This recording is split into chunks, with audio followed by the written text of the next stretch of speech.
respects time and again to my true soul teacher, to the Lord of eternal bliss, Om Janava Nityananda. Unto the golden moon-like Lord Vishnu Priya Gaurachandra, the mother of all affection, Srimati Radhika Devi. And unto the all-attractive, supreme enjoyer, Shri Krishna, also unto his beloveds, caretakers, friends, and love servants. Let us pray that they may kindly, in causeless magnanimity, bless us with supreme divine love, wisdom, and realization. Welcome again to another episode of the Integral Bhakti Yoga weekly summary, and today and henceforward I shall take it a little bit more slow, cover a little less subjects, and go maybe a little bit deeper here and there. So I want to thank you for tuning in and start this discussion here with a quote from Lao Tzu, in his book the Tao Te Ching. I call it the DAYaM Te Ching, and I have a rendering of that book, which at the moment is only in German, so I want to translate here from my German the Om Te Ching of the Super Soul. I have to make it a little bit bigger. This program has a bit of a funny display. So the third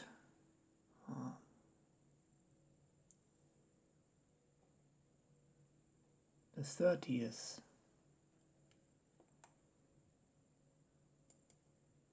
aphorism here in his book is called about war. Who is on the right path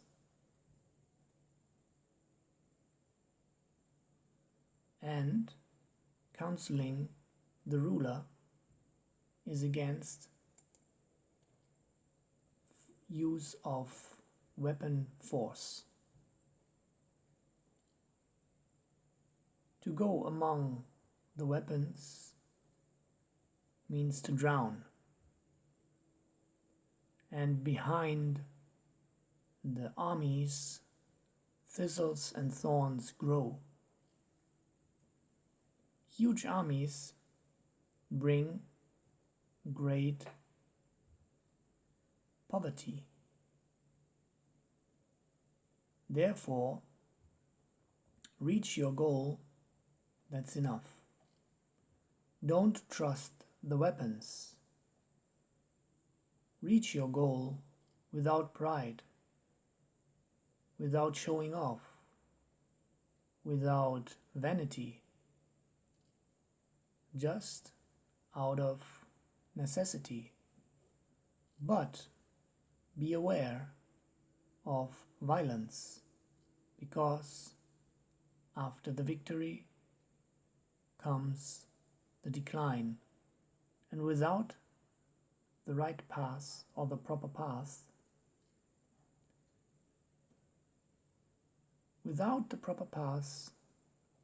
the end is coming soon. So this is ancient knowledge, the Tao Te Ching of Lao Tzu. So now I'm wondering, if we see history repeat and repeat, and we see the situation the world is in at this moment, what has humanity learned? Of course, we have strange leaders, but why do we have strange leaders who seem so unwise at times. Of course, it's a codependent situation, because the leaders keep the populace in stupidity, keep them occupied with externalization, and instead of teaching them such ancient wisdom as the Tao Te Ching. So people should know, and that is what I'm saying. We should inform each other about these ancient timeless wisdoms, and by changing the consciousness of the people in general, then also the leaders may change.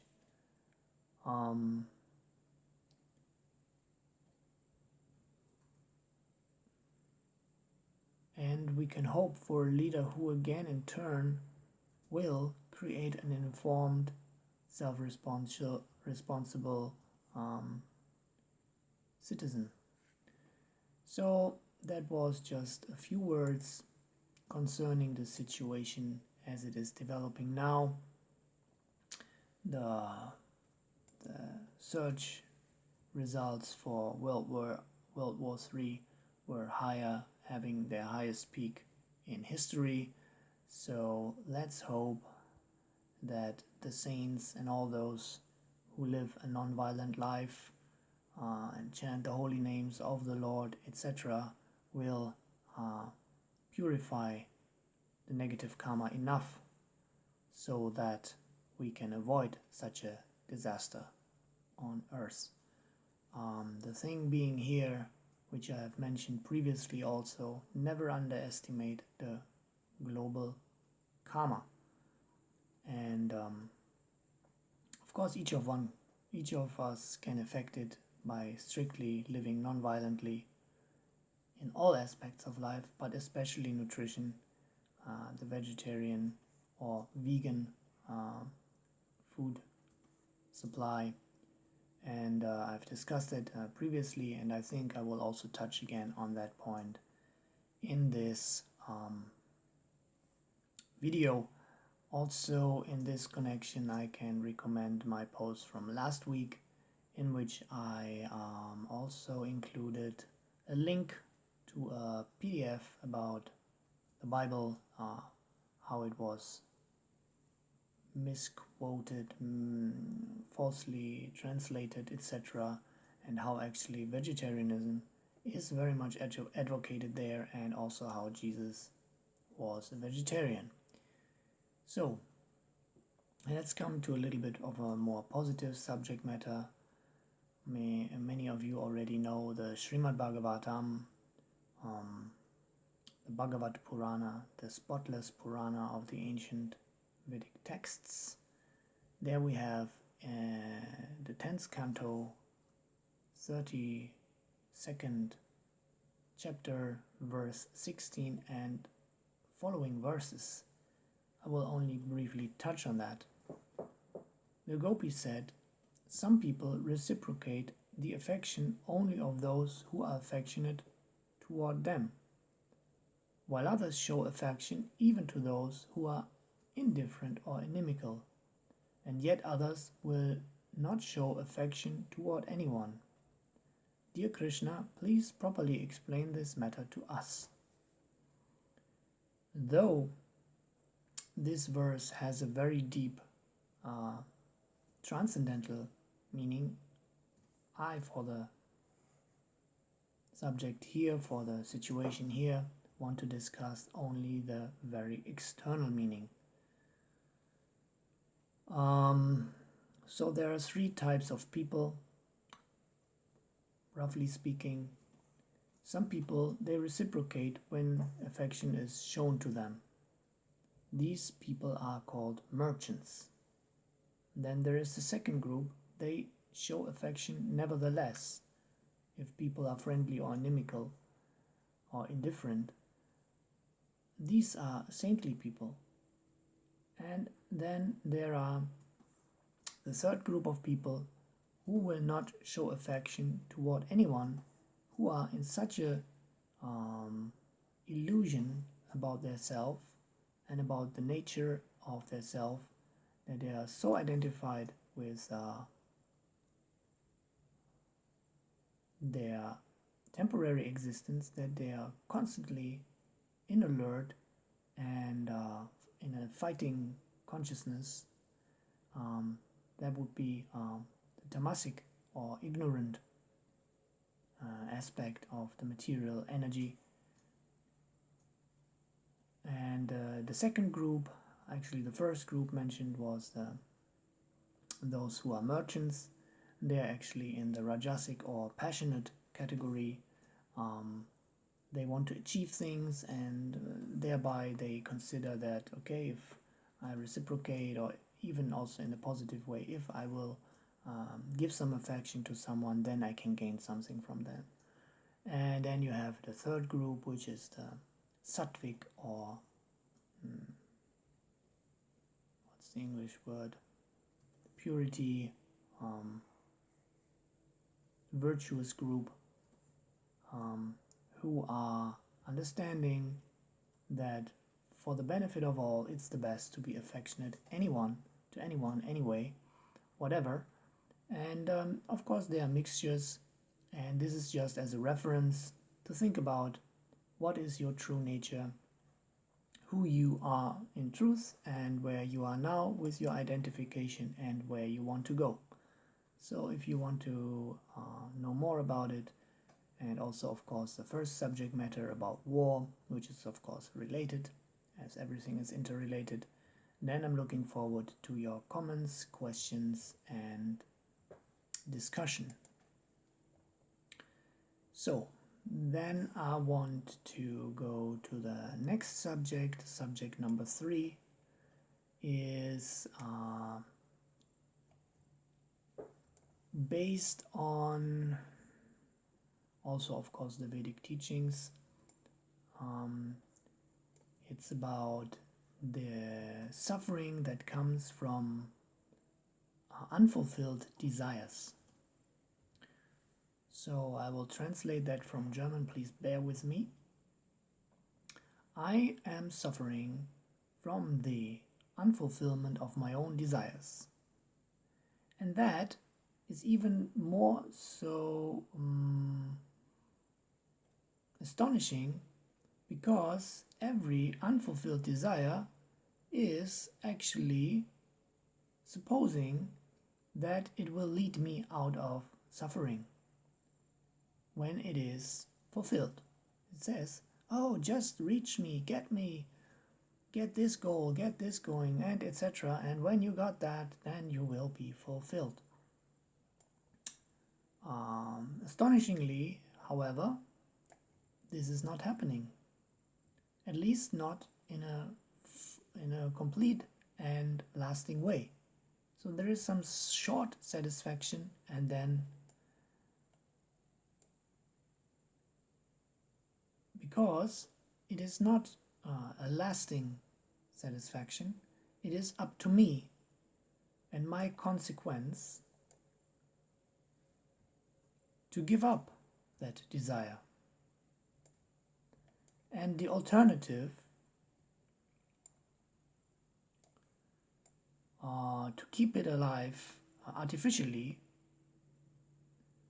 that is what most people nowadays do. Because they don't want to admit that their desire will not lead to the desired goal, and will never lead there.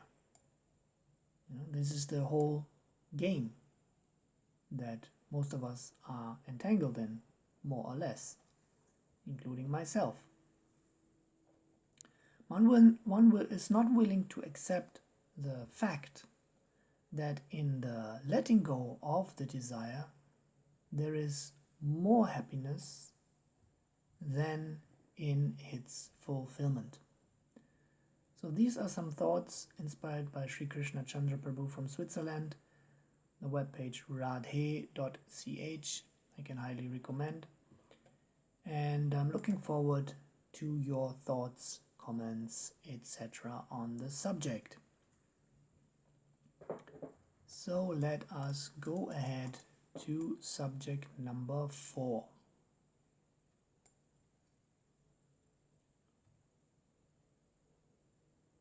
Isn't it astonishing how many people want to be spiritual and talk about wanting to serve the Supreme Divine Couple, post about spiritual topics, but don't even follow the most basic tenets of cultured human behavior? This is for those who know what I'm talking about. Can there be any real spirituality without appreciative, truthful, respectful, all communication? What I'm hinting here at is that some people seem to think that the relative does not play any role in our connection to the Absolute. So it doesn't really matter how I deal with the Absolute, with the relative, because I'm cultivating my relation with the Absolute,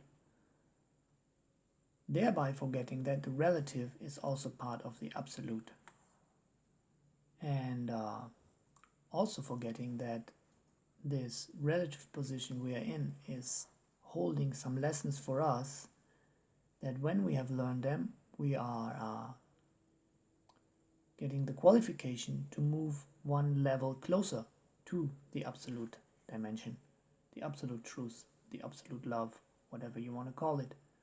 So it's a step-by-step process, and I have mentioned this before, and I will mention this again and again. So we are wise to take this step-by-step approach. Okay, looking forward to your comments on that as well, and also your questions. So then we have subject number 5. This is the end and the new beginning. The night rise of love light, we are now more straight. May their innate, Radha-like love awaken in the hearts of all conditioned souls in all their countless universes. Okay? That's what I was talking about before, about unfulfilled desires. When you finally let go of such a desire, it is an end. And the end makes space for a new beginning, of course, in which you can be more straight, because that is what is discussed in Bhagavad Gita. With one-pointed intelligence is only possible when you have only the one true goal, which is to follow your eternal nature or Dharma. And that Dharma is Prema Dharma, the Dharma of loving the Supreme. And then you can become more straight if you don't have so many other desires. So in this way, may the innate or their innate Radha-like love awaken in the hearts of all conditioned souls in all their countless universes. Because the supreme source of love is called Radharani, the queen of affection, so our love is not the same as hers, because she is the complete energy, the complete love, and we are just like particles. So may our Radha-like love awaken in our hearts, and that is for all conditioned souls in all countless universes. This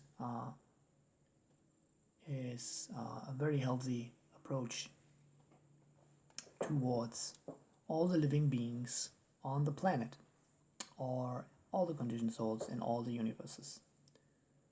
So looking forward to your questions and comments on that subject as well. Okay, let's have subject number 6. So actually, if you want to refer to the subjects, you can mention the subject number, and then we can discuss it more easily, and I can give you as extra information if required, etc. Subject number 6 that I wanted to mention is a vaccine fraud. So quite a few of you may be aware of the vaccine subject matter. to some extent, and I'm not a scientist, but I have read quite a few essays on the subject in the over the years, and I saw something again this week, so I thought I will mention it. Vaccine is promising false safety. Of course, we are all looking for safety of our bodies from disease, etc. But the vaccines don't actually give the effect that is promised in the positive aspect. There are a lot of studies that show that actually the decline of certain diseases was not linked to the vaccination, but much more so due to a change of environmental factors, which also include the nourishment, the food, etc., the water, etc. Then a second point here is that there have been so many additives, growing number of additives, and a growing number of vaccinations that cause, especially to young children, so many disturbances in their development. It is unbelievable what you can find in there. For all, I'm mentioning this mainly for those who don't know. Please do some research on vaccine resistance movement, and also I want to mention one alternative, that is immunization. There is a way of homeopathic immunization which I can highly recommend, and there is also books on the subject matter. So yeah, Lage and Roy are authors on the subject as well. So that was subject number 6. Looking forward to your comments and questions. So we are coming back, as I said, to the non-violence subject. And suddenly I looked at the bull. He had this innocence that all animals have in their eyes, and he looked at me with this pleading. It was like a cry for justice deep down inside of me. I describe it as being like a prayer, because if one confesses, it is hoped that one is forgiven. I felt like the worst shit on earth. So this is from a photo that shows the collapse of Torero Alvaro Munera, as he realized in the middle of his last fight the injustice to the animal. From that day forward, he became an opponent of bullfights.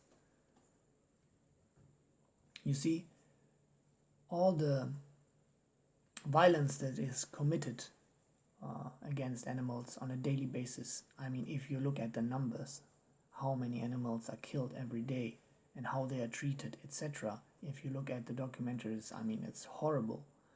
The problem is, people are so far removed from it, and they deny these realities. Even though they may have heard of it, they deny it. Otherwise, how? Most of the people, they couldn't be so cruel and, do it themselves.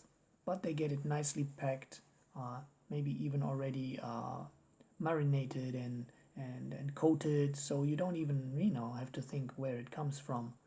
And that is the problem. If you really look that animal in the eye, then you will feel, and you will know what you're doing, and you will know that it's not just, and that it's not what you are searching for, because all of us are searching for happiness and peace and love,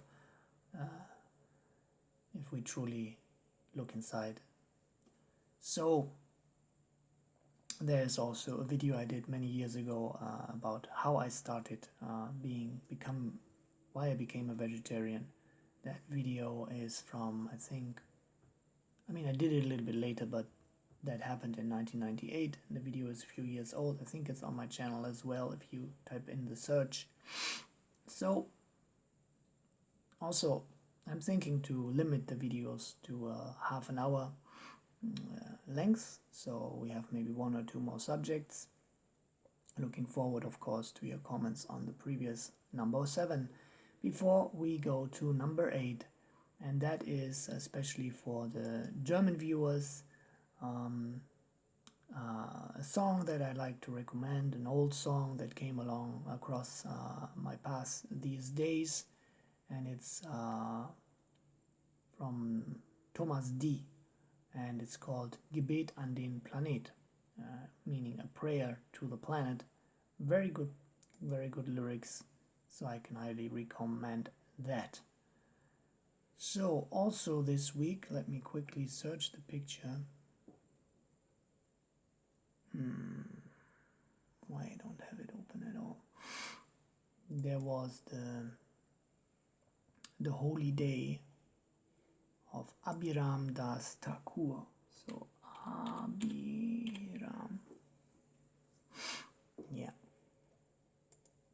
Okay, let's see.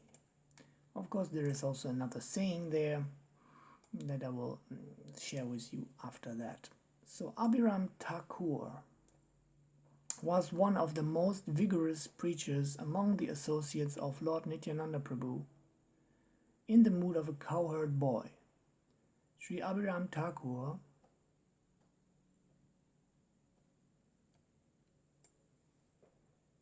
carried a bullwhip named Jayamangala. Whomever he struck with this whip became filled with love of God. If Abhiram Thakur offered obeisances to any stone other than a sacred Shalagram Shila, it would at once burst into pieces. Abhiram Thakur used his home for preaching and for giving Vaishnava pilgrims. His house was constantly surrounded with the chanting of the holy name and topics of the Supreme Shri Krishna. So this is for those who are interested. He is mentioned in Sri Chaitanya Charitamrita Adi Lila, chapter 11, verse 13. Okay, very interesting personality. Then, maybe we are coming to a close here. We are searching in the external world, but we are not seeing the external world, but we only perceive it as it is being reflected in the mirror of our consciousness called Chitta, which is also modified through previous experiences which are impressed in that mirror of consciousness, and therefore the perception of every living being is different. But beyond that, there is an objective reality, and if we are surrounding ourselves with serving to the Supreme Shri Krishna, and he actually manifests himself in our consciousness, then one will effectively see him everywhere. And that is true realization, true self-realization. And this inspiration again came from Sri Krishna Chandra Prabhu, Switzerland, and his website radhe.ch. Then,